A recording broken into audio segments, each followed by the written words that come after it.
Karibu kwenye habari za ulimwengu. Ninayekuletea habari hizi ni mimi Isaac Samuel. Katika taarifa yenye uzito mkubwa, Iran imetoa onyo kali kwa mataifa yoyote au kikosi chochote kinachofikiria kufanya shambulio dhidi ya kiongozi wake mkuu Khamenei, ikisema kwamba hatua hiyo itachukuliwa kuwa taarifa ya vita dhidi ya taifa lote la Iran. Hii ni kauli iliyoandikwa na rais wa Iran kwenye mtandao wa kijamii wa X, huku mgogoro wa kisiasa na kiusalama ukizidi kukua kati ya Tehran na Marekani. Rais huyo alieleza wazi kwamba shambulio lolote dhidi ya kiongozi mkuu wa nchi yao litafananishwa na vita vya kiwango kikubwa dhidi ya taifa la Iran. Aliongeza kuwa ukosefu wa amani na changamoto za kiuchumi zilizosababisha mateso kwa wananchi ni matokeo ya ushindani wa muda mrefu na vikwazo vya kiuchumi vilivyowekwa na Marekani na washiriki wake. Kauli hii imekuja kufuatia matamshi ya hivi karibuni ya rais wa Marekani Donald Trump aliyezungumza na vyombo vya habari akisema kwamba ni wakati sahihi wa kutafuta uongozi mpya Iran, akimkosoa Khamenei kwa jinsi anavyoshughulikia hali ya kisiasa na kijamii ndani ya nchi. Wakati huo huo, Khamenei pia amemtaja Trump kama muasisi wa uharibifu pamoja na vifo vinavyotokana na ghasia zinazoendelea nchini Iran, akiituhumu Marekani na washirika wake kwa kuchochea maandamano yaliyosababisha vifo vya maelfu ya raia. Taarifa za vyombo vya habari zinaonyesha kuwa mgogoro huu wa kisiasa umetokana na kiasi kikubwa cha kukamatwa kwa watu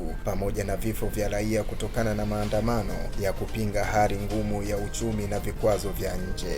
Ripoti kadhaa za uhakika zinaonyesha kuwa idadi ya waliopoteza maisha inaweza kufika zaidi ya 5,000 nchini Iran, jambo ambalo limeongeza hasira na mvutano wa kisiasa ndani ya nchi. Katika chapisho lake la X, rais wa Iran alisisitiza kwamba vikwazo vya kiuchumi na siasa za kigeni vimekuwa miongoni mwa sababu kuu za magumu yanayokabili maisha ya wananchi wa Iran, na kwamba hatua ya Marekani kuhusika moja kwa moja au kisiasa inaweza kupanua mgogoro zaidi.